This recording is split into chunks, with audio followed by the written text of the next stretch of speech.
Bonjour, j'espère que vous allez bien, malgré ce temps de confinement, dans ces conditions particulières, même très particulières, inédites.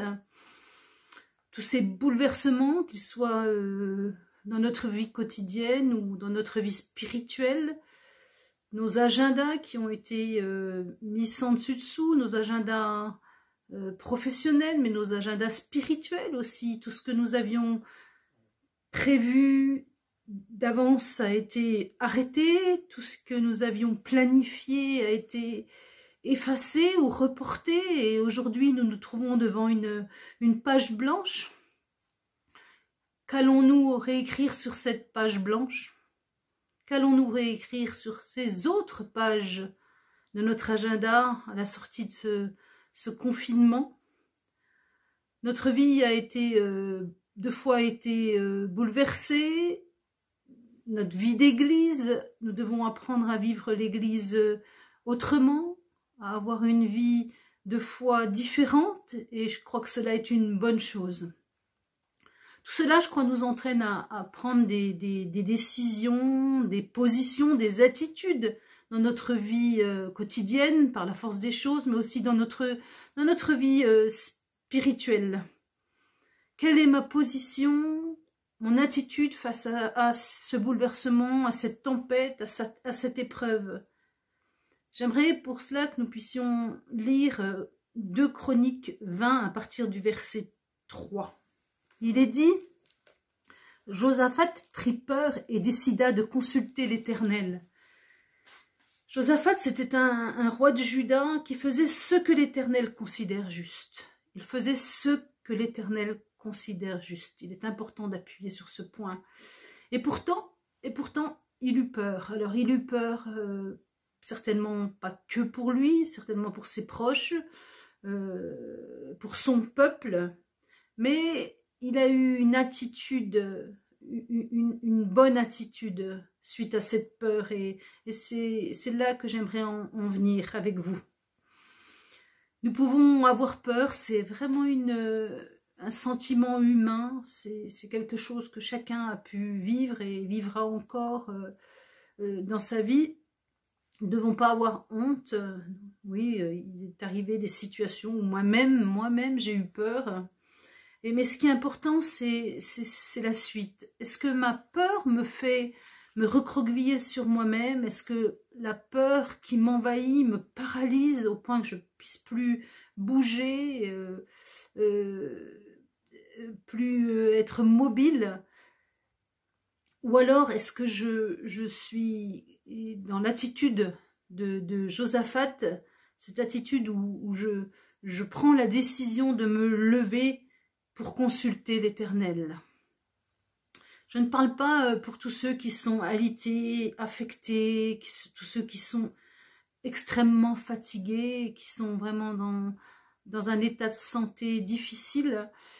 Au contraire, pour eux, je pense que nous pouvons, nous qui sommes encore en bonne santé, nous pouvons nous lever, prendre la décision de nous lever, pas simplement pour nous, mais pour eux, et consulter l'Éternel, pas seulement pour nous, mais pour eux aussi. Implorer l'Éternel pour ceux qui sont malades. Je vais continuer ma lecture avec vous. La deuxième partie du verset 3. Il proclama un jeûne pour tout Juda. Et les Judéens se rassemblèrent pour implorer le secours de l'Éternel. Ils vinrent de toutes les villes de Juda. Josaphat se tint debout avec l'assemblée des gens de Juda et de Jérusalem dans le temple de l'Éternel en face du nouveau parvis. Il pria ainsi.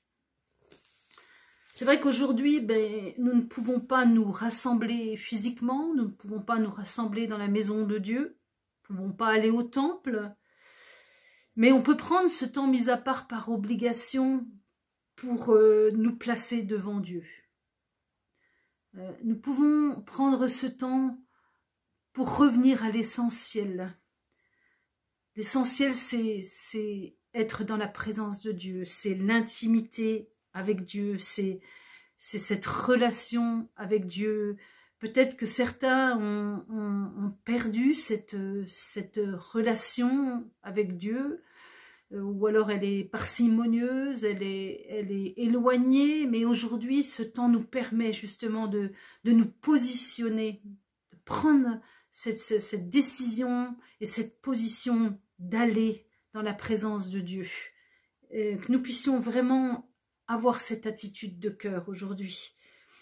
Et on peut aussi demander à Dieu, à travers cette épreuve, que veux-tu nous enseigner à nous, ton peuple, ou à moi, ton enfant, que veux-tu nous enseigner, que veux-tu m'enseigner? Nous ne pouvons pas nous rassembler physiquement, comme je l'ai déjà dit, mais par l'esprit, dans la prière et l'intercession, nous pouvons nous unir. Nous pouvons nous unir aussi dans le jeûne. Je pense à tous les frères et sœurs du tabernacle. La semaine prochaine, ce sera notre semaine de prière et de jeûne. Ce sera une semaine particulière, hein, mais nous serons quand même unis dans la prière et le jeûne afin d'implorer le secours de Dieu. Secours de Dieu pour nous-mêmes, secours de Dieu pour nos assemblées, secours de Dieu pour la guérison et le salut de notre nation. Puissions vraiment prendre ce temps à part, un temps de qualité, un temps d'intimité avec Dieu. Je voulais continuer ma lecture dans le verset 6, il est dit « Il pria ainsi l'Éternel, Dieu de nos ancêtres. N'es-tu pas Dieu, habitant dans le ciel, et n'est-ce pas toi qui domines sur tous les royaumes des peuples? Tu disposes de force et de puissance. Nul ne peut te résister. N'est-ce pas toi, notre Dieu, qui a chassé les anciens habitants de ce pays pour faire place à ton peuple Israël, et qui a donné ce pays pour toujours aux descendants d'Abraham, ton ami qui t'aimait? Il est dit, n'est-ce pas toi qui domines sur tous les royaumes? Nous pouvons nous rappeler qui est Dieu dans ces temps, et nous devons nous rappeler qui est Dieu. Dieu domine, il tient le monde dans sa main. Rien ne lui échappe, pas la moindre miette de ce qui se passe sur cette terre ne lui échappe et ne lui est indifférent. Dieu veille, il a son regard vraiment sur nous. Il a son regard sur ceux qui sont droits de cœur. Et vraiment, nous puissions nous rappeler cette grandeur, cette puissance de Dieu. C'est une force de se rappeler qui est Dieu. Souvenons-nous aussi de ce qu'il a fait pour nous. Là, il est dit, n'est-ce pas toi, notre Dieu, qui a chassé les anciens habitants de ce pays pour faire place à ton peuple et qui a donné ce pays pour toujours aux descendants d'Abraham, ton ami qui t'aimait? Est-ce que l'on peut, on peut bien sûr, se rappeler, se souvenir des œuvres passées? Combien de fois Dieu est intervenu dans nos situations difficiles, délicates? Combien de fois Dieu est intervenu dans nos situations financières, il nous a guéris, il a pourvu à nos besoins, et vraiment, nous pouvons et nous devons vraiment nous souvenir de toutes ces interventions, telles qu'elles soient. Ce qui s'est produit dans le passé est vraiment une force dans le présent. Je crois que c'est pour ça que la parole de Dieu nous enseigne de nous souvenir de ce qui s'est passé. Ça nous redonne confiance, ça nous permet d'aller de l'avant. La parole nous enseigne à nous souvenir des œuvres passées. C'est pas simplement des paroles, c'est vraiment nous devons faire un devoir de mémoire quand nous sommes dans l'épreuve, nous rappeler vraiment tout ces merveilles que Dieu a fait dans nos vies. Et nous pouvons nous les raconter quand nous sommes dans l'épreuve. C'est vraiment une puissance et une force pour le présent. J'aimerais que nous puissions aussi aller au verset 9. Si un malheur s'abat sur nous, une guerre, un châtiment, une épidémie ou la famine, nous viendrons nous tenir devant ce temple, devant toi, puisque ta présence est établie dans ce sanctuaire. Et du fond de notre détresse, nous implorerons ton secours. Alors tu écouteras et tu sauveras. Notre position, là, c'est notre position qui est importante. C'est leur position qui est importante dans ce passage.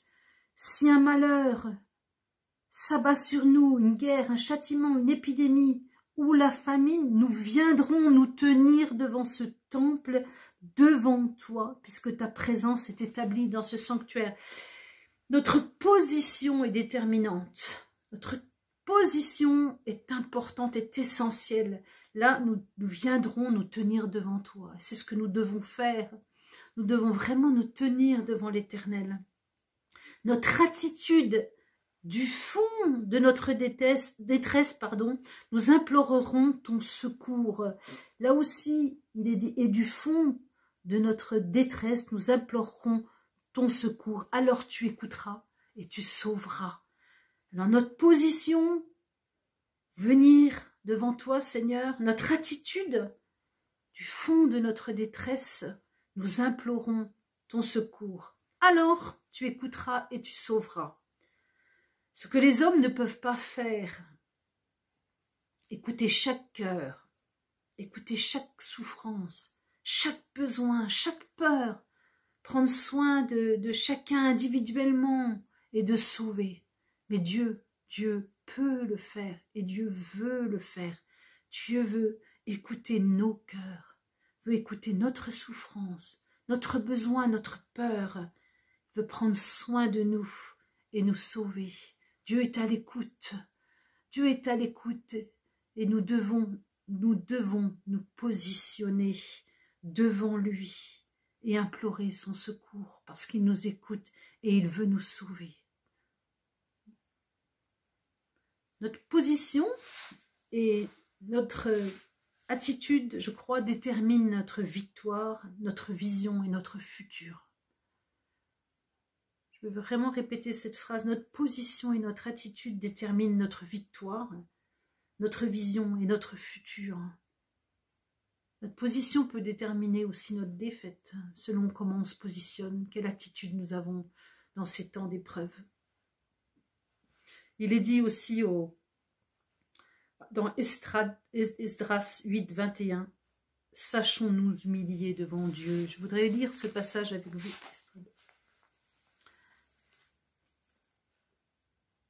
Esdras 8, 21.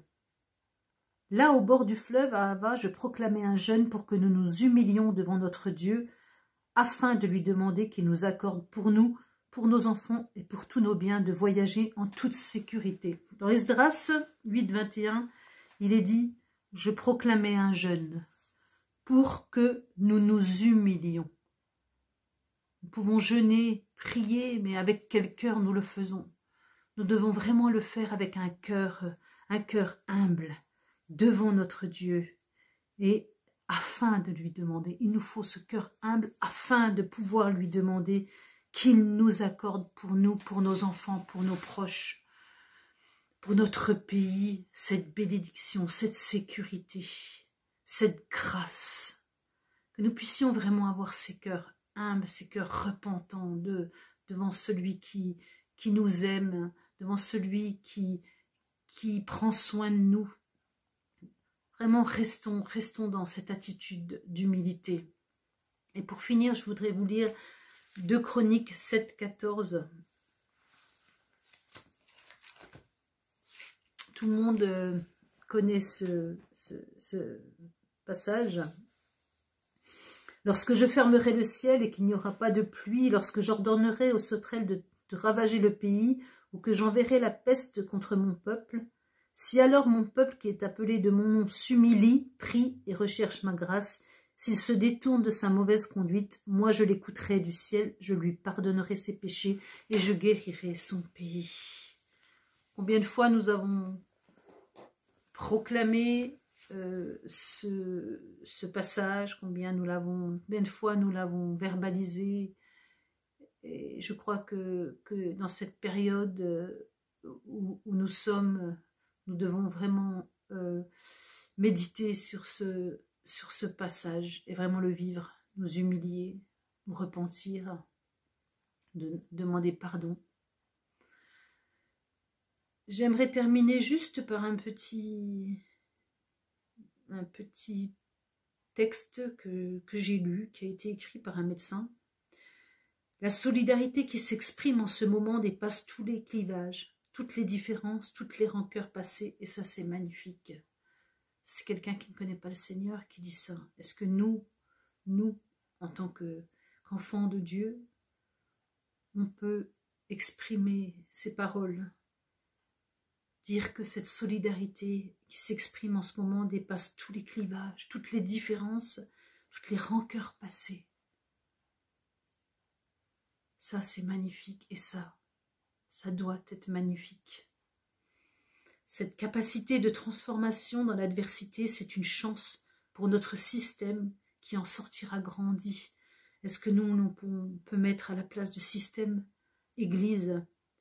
Cette capacité de transformation dans l'adversité, c'est une chance pour notre Église qui en sortira grandi. C'est vraiment une espérance de voir l'Église en sortir grandie, différente.